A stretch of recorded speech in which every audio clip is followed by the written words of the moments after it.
Good morning, America. Election Day 2020. Right now, Donald Trump, Joe Biden fighting for every last vote. This does not look like a second place finish.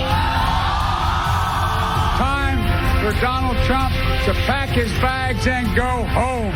Crisscrossing the key battleground states in the final hours, making their closing arguments. As nearly 100 million Americans already cast their ballots, the record turnout as millions more head to the polls to determine what could be the most significant election of a lifetime. The nation and the race for the White House, upended by the coronavirus pandemic. More than 230,000 American lives lost, millions out of work, and national reckoning on race. The president still holding those massive, mostly maskless rallies. We made history together 4 years ago, and tomorrow we're going to make history once again. Biden hammering the president on his handling of the crisis. We're going to beat this virus. We're going to get it under control. And the first step to beating this virus is beating Donald Trump. And overnight, that blistering new warning about COVID-19 from Task Force Coordinator Dr. Deborah Birx just ahead of Election Day. As the final polls open, anxiety elevating across the country over fears of post-election unrest and a potential battle over the ballots. This morning, how to make sure your vote counts, what it will take for each candidate to win. Our powerhouse political team is spread out all across the country on this critical day for the United States. Live in Times Square, this is a special edition of Good Morning America. Your voice, your vote. Election Day 2020. And good morning, America. We hope you are doing well on this decisive day for the future of our democracy. The final day of voting and the most consequential election of our lives. And one thing we know, you are already making sure that your voice counts. 100 million Americans have already cast their ballots. Millions more will head to the polls today. I want to take a live look now outside a polling center in Philadelphia. People already lining up bright and early outside and inside this location in Atlanta. We're going to be live in those two battleground states in just a few moments, Michael. And let's also take a live look at where the candidates are waking up this morning. Joe Biden is in his home state, Delaware, and President Trump at the White House. They both have been busy days ahead of as they make their final case to America. The oldest two candidates in American history, offering two very different visions of America, often speaking to what seems like two very different Americas as we face a raging pandemic that has cost more than 230,000 lives, millions of jobs. The candidates are taking nothing for granted in these final hours. President Trump barnstorming 4 states Monday.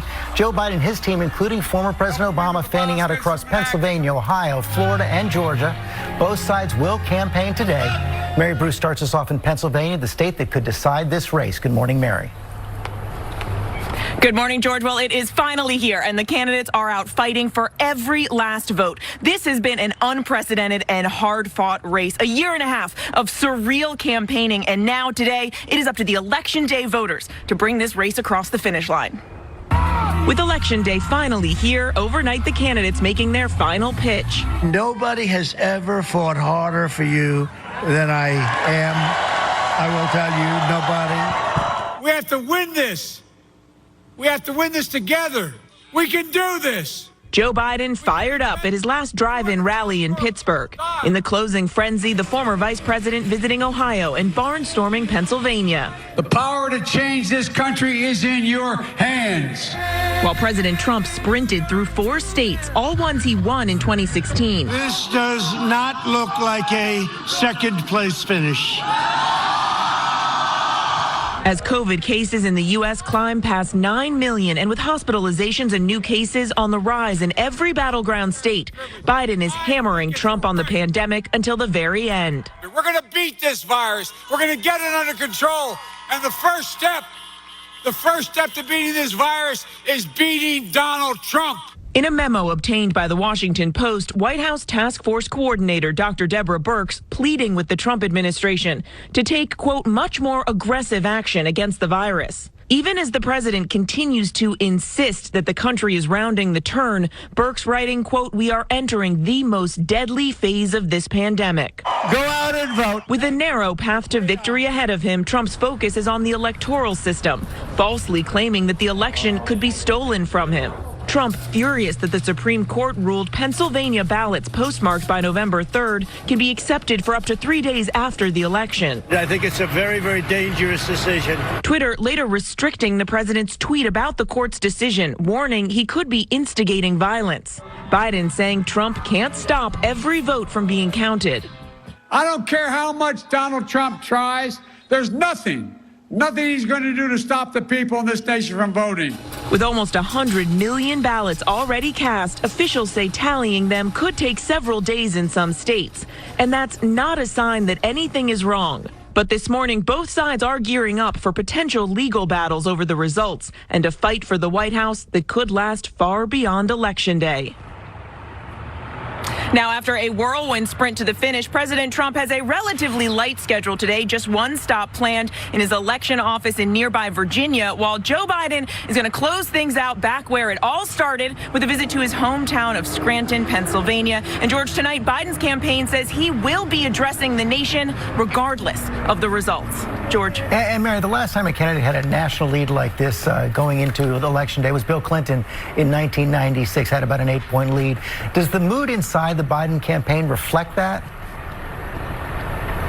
It really doesn't, George. I have to tell you, they are very, truly, cautiously optimistic about these polls. But they do see several paths to 270 that are encouraging for them. And they say that based on their data, the president would have to outperform in several states that he won in 2016 in order to win this. Their top concern this morning, though, I think, is that President Trump may come out and prematurely declare victory. The Biden campaign cautioning that this fight won't be over just because the president may say it is, George. Right. The winner is determined by the voters, not the president.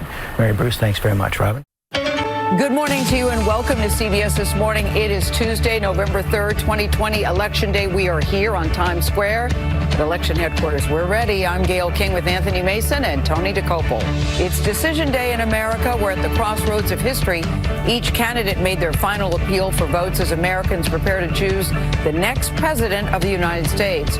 We have extensive coverage from across the entire country. President Trump and Joe Biden both face tough paths to 270 electoral votes, and it could all come down to a handful of key states. We'll show you which states are most important and why we may not know the winner right away. And the country is on edge amid hopes and fears of what might come next. We'll look at concerns about possible unrest and how lawsuits could challenge results. Plus, we'll talk to voters about their hopes for the next 4 years. But first, here's today's eye-opener.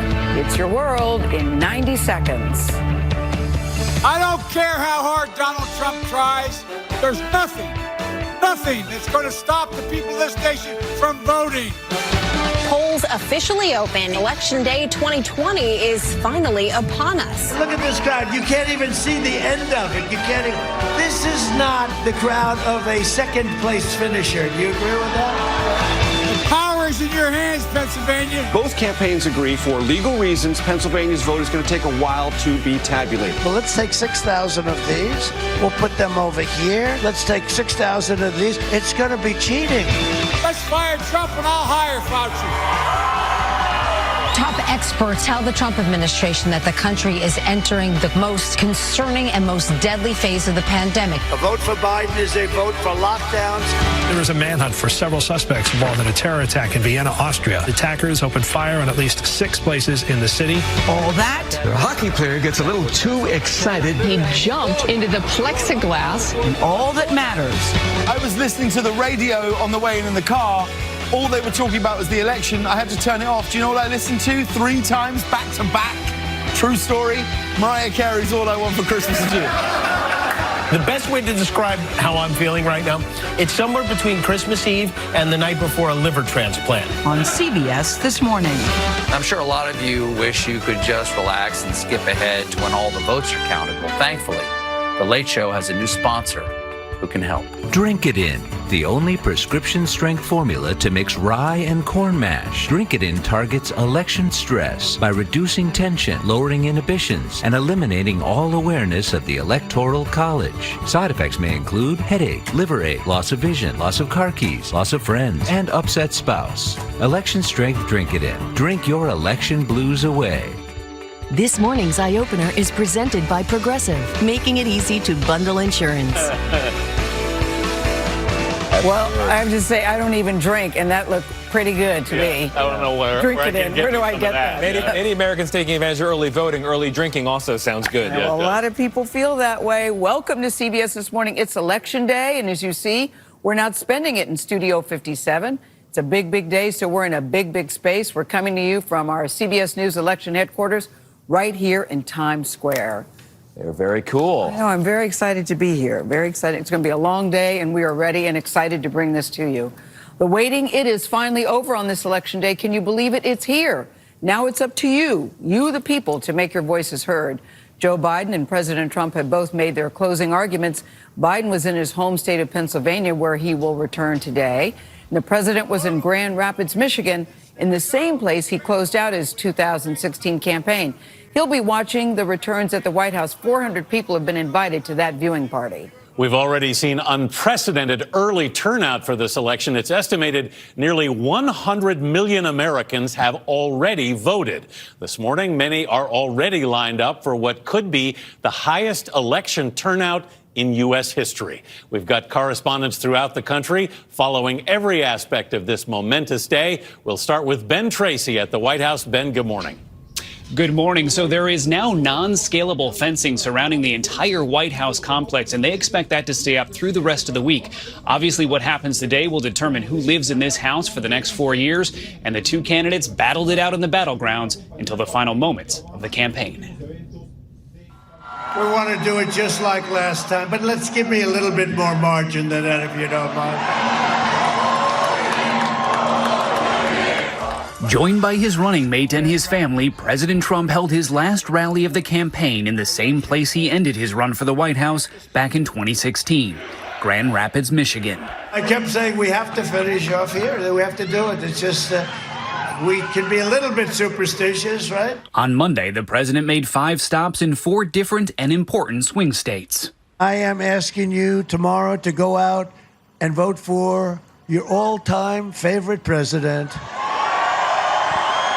Mr. Trump claims he's confident, but he's also threatening legal action before any election results have even been announced. Could he really win? Are we serious about this? In Pennsylvania, he railed against the Supreme Court's decision allowing Pennsylvania's law on mail-in ballots to stand. The law allows ballots to be counted that arrive up to 3 days after the election, as long as they're postmarked by Election Day. They made a very dangerous situation, and I mean dangerous, physically dangerous, and they made it a very, very bad, they did a very bad thing for this state. They did a very bad thing for this nation. A tweet later released by the president with a similar message was quickly flagged for misleading information about the election. And there's a battle over the votes already cast. In Texas, a federal court of appeals blocked a Republican-led effort to invalidate nearly 127,000 drive-through ballots in heavily Democratic Harris County. The county clerk decided to close 9 of 10 drive-through voting sites to avoid further risk. The president seems to be trying to link any delay in the results to fraud, which could then result in violence. But it is important to note that it is not unusual not to have an official winner on election night. In fact, it never happens. While news organizations may project a winner, it's up to states to keep counting their ballots and then officially certify a winner in every state. Tony.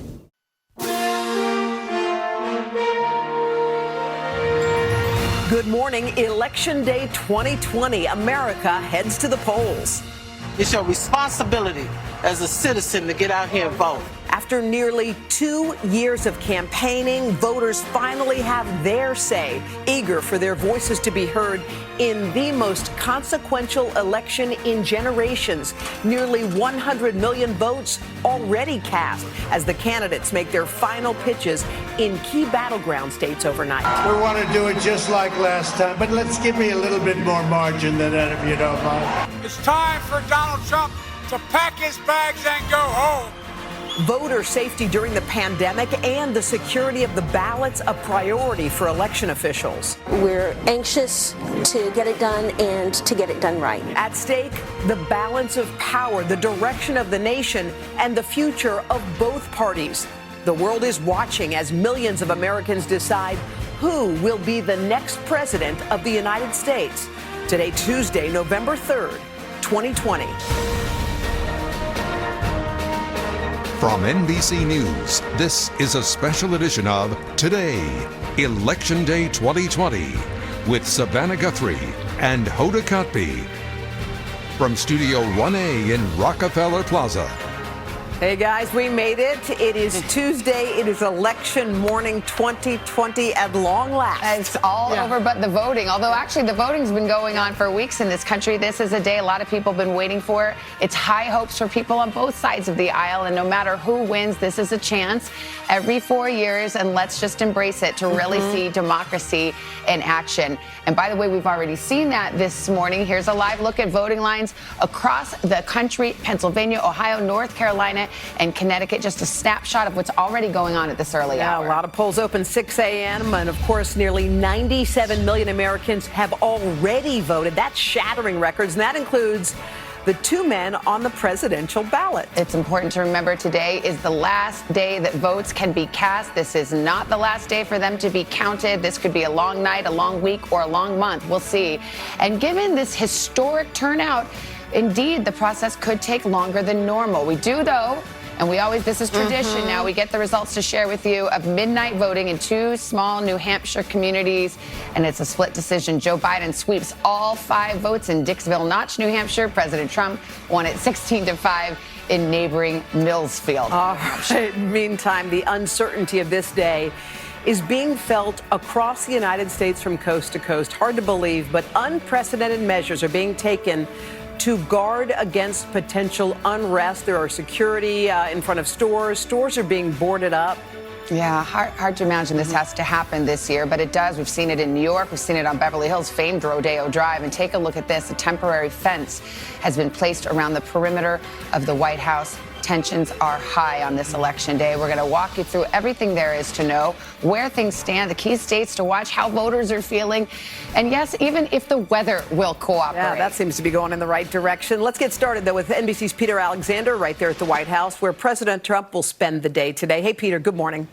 Hoda and Savannah, good morning to you. This is not a test, but for Donald Trump, this is the ball game. He and his campaign are counting on a huge turnout from his base at the ballot box today to win him another 4 years. In conversations with his aides and allies, they are casting confidence that the polls have missed the mark again and that those large rallies are evidence the energy is there among his supporters. President Trump looking to pull off a historic repeat of his 2016 upset, wrapping up his campaign overnight in Grand Rapids, Michigan, the same location of his last rally 4 years ago. I think we're going to win everything. I think tomorrow is going to be one of the greatest wins in the history of politics. The president focusing on the pandemic, once again making this false claim. We're rounding the corner. We're rounding the corner. And you got to open your states. But in a new internal report obtained by the Washington Post, Dr. Deborah Birx, the White House Coronavirus Task Force coordinator, bluntly contradicts the president, warning we are entering the most concerning and most deadly phase of this pandemic, and urging top administration officials to take much more aggressive action. The White House responding overnight, saying in part, we are working around the clock to safely treat the virus and ultimately defeat it. President Trump also eyeing the election itself, singling out the crucial battleground state of Pennsylvania, which can legally count mail-in ballots received over the next 3 days, a decision upheld by the Supreme Court. You know what can happen? Number one, cheating can happen like you've never seen. Later tweeting that the decision will also induce violence in the streets, Twitter quickly flagging the tweet, saying it might be misleading. Pennsylvania's Secretary of State delivering this rebuke. Pennsylvania has such strong processes in place, it would be incredibly hard to do any kind of fraud or cheating. And the president knows that. All of it comes after a busy day for the president, hosting 5 rallies in 4 states on the final day of his 2020 campaign, going after Biden in Wisconsin. Could he really win? Are we serious about this? and asking Michigan to help take him over that 270 electoral college number once again. We're going to win the state of Michigan so easily. We want to do it just like last time, but let's give me a little bit more margin than that, if you don't mind.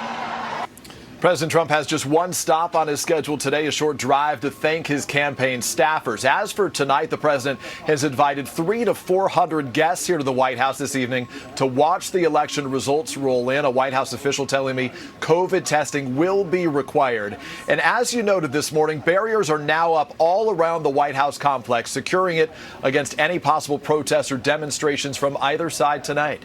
Hoda? All right, Peter, Alexander, a long night ahead for you from the White House. Thanks, Peter.